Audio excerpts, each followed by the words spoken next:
Kapolda Sumatera Barat, Irjen Pol Suharyono, membeberkan motif tersangka kasus gadis penjual gorengan.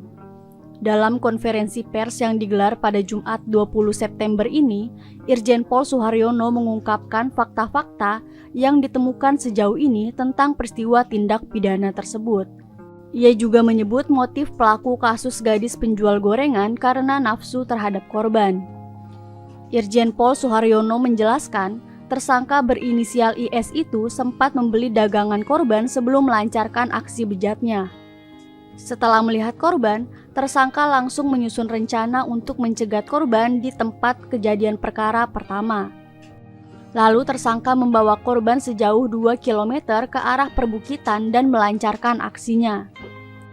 Sebelumnya diberitakan gadis penjual gorengan berinisial NKS ditemukan meninggal dengan kondisi terkubur.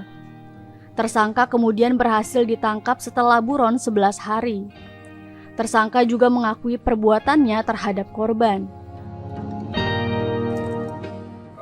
Bahwa secara singkat bisa kami informasikan dari hasil pemeriksaan sementara pada tersangka dan juga dikaitkan dengan beberapa saksi termasuk temuan barang bukti bahwa pada tanggal 6 September 2024 hari Jumat itu korban itu sedang menjajakan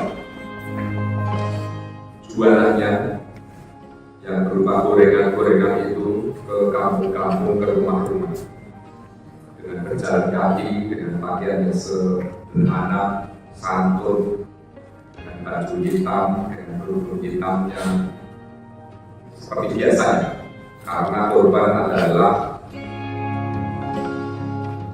mempunyai satu kakak dan 2 adik yang setidak-tidaknya korban ini menjadi pelaku bagi keluarga dengan cara seperti itu. Belum sudah lulus SMA, korban ini masih berupaya untuk bagaimana memenuhi kebutuhan kain, termasuk adik-adiknya yang masih sekolah di bangku SMP dan juga SD. Dan dengan itu, dilihatlah korban ini oleh 4 orang yang sedang duduk di salah satu tempat. Sehingga korban ini dipanggil, kemudian berempat ini salah satu adalah pelaku ini memberi makanan yang diajarkan oleh korban ini. Setelah itu kurang lebih pukul 18.30 sejak 17.50 korban ini dipanggil sampai pukul 18.30. Kemudian ada niat jahat dari yang diduga pelaku ini mengikuti, bahkan diduga menyangkut. Kalau nyangkut itu dari menghadap salah satu tempat tersebut, dan akhirnya dia untuk memperkosa itu dan juga tidak yang dilakukan itu terjadi.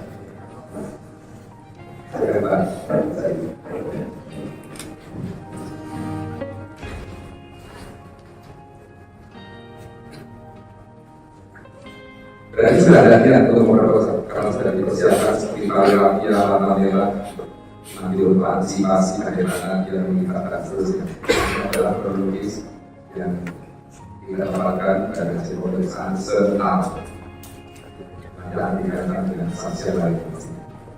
Tapi disitulah saat korban disekap, mulut ditutup, diduga kehabisan nafas, akhirnya antara apakah di situ sudah terjadi peristiwa kemudian korban pingsan atau kemudian korban meninggal, itu perlu dipastikan lagi oleh forensik. Kemudian korban dibawa di jarak kurang lebih 2 km setelah berdekatan di atas bukit. Di situ kira-kira terjadi peristiwa perkosaan. Dan setelahnya dibawa lagi jarak 300 meter untuk kemudian dimakamkan. dengan kedalaman kurang lebih 1 meter dengan kondisi yang pastinya ya memprihatinkan. Tetapi seperti itu kondisinya, dan di saat kurang lebih 11 hari, yaitu pada hari Kamis 19 September 2024 pukul 15.03 ada informasi dari masyarakat di Kabupaten Kerja.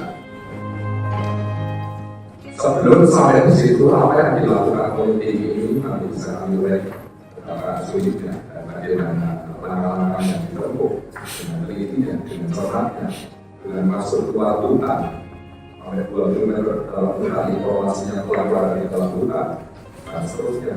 Tetapi akhir cerita hari Kamis 19 September 2024 pukul 15.03 itu tersangka dapat ditangkap di salah satu rumah kosong.